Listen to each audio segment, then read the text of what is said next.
Damit das Feuer im Kamin so schön brennt, muss der Ofen einwandfrei funktionieren. Bei der Reinigung kommt es vor allem auf folgende Schritte an.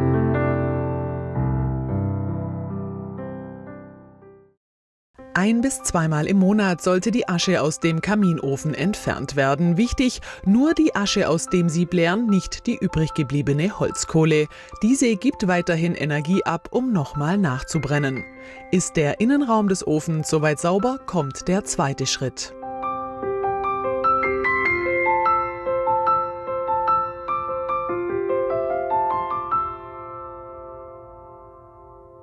Es empfiehlt sich, alle 2 Jahre den ganzen Ofen mit Ofenrohr zu reinigen, weil sich doch in gewissen Ablagerungen, man hat es gesehen, in den Schichten, die da eingebaut sind, lagert sich Flugasche ab und die ist ganz wichtig, dass die mal rauskommt, weil Asche und Ruß vor allem ist ein sehr guter Dämmstoff, das heißt, er verhindert dann auch, dass die Wärme zügig an den Raum abgegeben werden kann und deshalb sollte man so alle 2 Jahre mal, vielleicht mal 3 Jahre, aber dann sollte man es wirklich machen.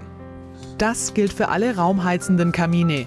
Wasserführende Kamine sollten zweimal in der Heizperiode gesäubert werden. Zum Schluss folgt dann noch die Endreinigung.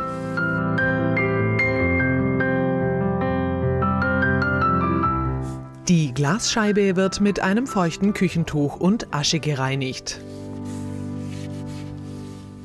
Die Asche in Verbindung mit dem Wasser, das ergibt eine Lauge.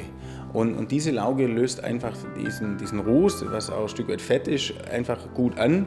Und man kriegt da also wirklich 95–98% der Verschmutzung an der Scheibe wieder sauber.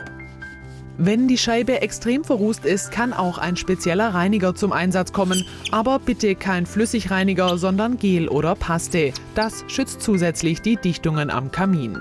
Auch die sollten übrigens regelmäßig überprüft werden, ob sie noch weich sind. Sind sie hart oder porös, kann keine saubere Verbrennung stattfinden.